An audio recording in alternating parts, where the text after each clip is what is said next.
Bapak bisa minta ketegasan soal ADD yang dikeluhkan oleh kepala desa, alokasi kepala desa. Langkah pemerintah ketegasan. Kalau sesuai aturan memang tidak bisa. Besaran seperti itu. Kepala desa itu harus tahu itu aturan. Tegas apa lagi? Penjelasan seperti tadi. 10% dari yang bebas tadi. Kalau yang sudah ditentukan tidak bisa.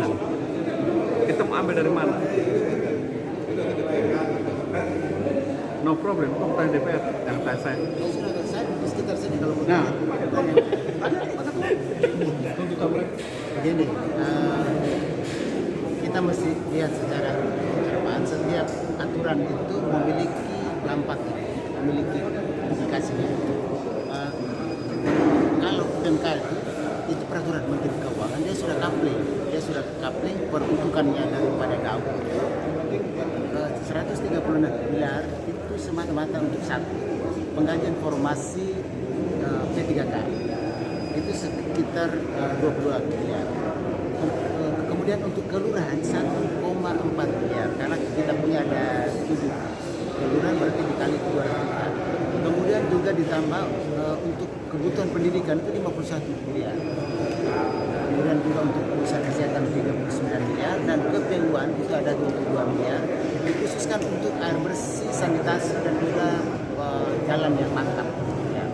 Dengan komposisi yang begini dia sudah atur angka-angkanya dari PMK itu. Sekarang siapa yang mau berani tabrak itu PMK? Maka kita lihat DAU yang belum ditentukan peruntukannya adalah 320, maka perkaliannya kita ambil dari situ. Tetapi kita tahu bahwa dengan komposisi ambil 10% dari dana transaksi umum yaitu DAU 10% dan juga bagi hasil yang belum ditentukan peruntukannya, maka dia sekitar 32,5. Nah, kita sedang berkomunikasi dan BPMD untuk dia tahu seluruh aparatur desa itu mulai dari kepala desa, BPD, aparatur itu totalnya itu ada berapa semua dengan dia punya komposisi penghasilan tetap mereka berdasarkan peraturan bupati. Ya, dengan ini kita berjuang untuk memenuhi kebutuhan mereka yang di sini. Ya. Karena mana mungkin kita ambil uang kelurahan yang 1,4 dipotong untuk ke Desa. Alokasi dana desa. Mana mungkin kita ambil 5,1 miliar dari pendidikan punya untuk kita taruh untuk kepentingan di situ. Karena itu kita mesti lihat secara matang supaya kita juga tidak mendapat sanksi penundaan DAU dan pilkada tahun 2024. Kemudian juga bagaimana kita membayar pokok dan utang, pokok dan bunga ya, pinjaman PEN kepada PPS ini dan juga terkait juga dengan pengawasan aktif juga dan beberapa mandatory spending yang lainnya. Tapi salah satu yang juga adalah terkait alokasi dana. Mohon perhatian Kita disampaikan dengan hormat kepada sebuah prinsip bahwa pimpinan dan para kepala desa menyampaikan aspirasi mereka itu serta paling tidak alokasi dana desa bisa memenuhi penghasilan tetap dan juga proporsional mereka. memasuki ruang sidang Sehingga kalau kita bicara terkait dengan PMK 212 tahun 2022, PMK ini dia bersifat di seluruh Indonesia dengan untuk wilayah Kabupaten Lembata sudah ditetapkan angkanya 136 miliar, yaitu besaran 30% dari 456 miliar total kita.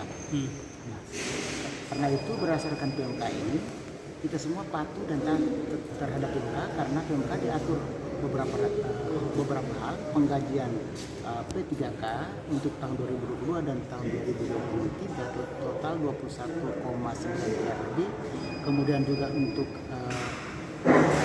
urusan pendidikan itu dia sekitar 51 miliar, urusan kesehatan 39 miliar, kelurahan 1,4 miliar dan juga ditambah juga dengan yang terakhir itu KPUan itu dia sekitar 22 miliar. Ini dia sudah coupling. Karena dia sudah coupling itu maka rumusnya adalah kita harus ambil 10% itu dari DAU yang belum ditentukan peruntukannya. Kalau DAU yang belum ditentukan peruntukannya besarannya 320 miliar. Tetapi kalau kita hitung 320 miliar ditambah dengan bagi hasil yang kita peroleh dari pemerintah tingkat pusat, maka total alokasi dana desa cuma 32,5 miliar.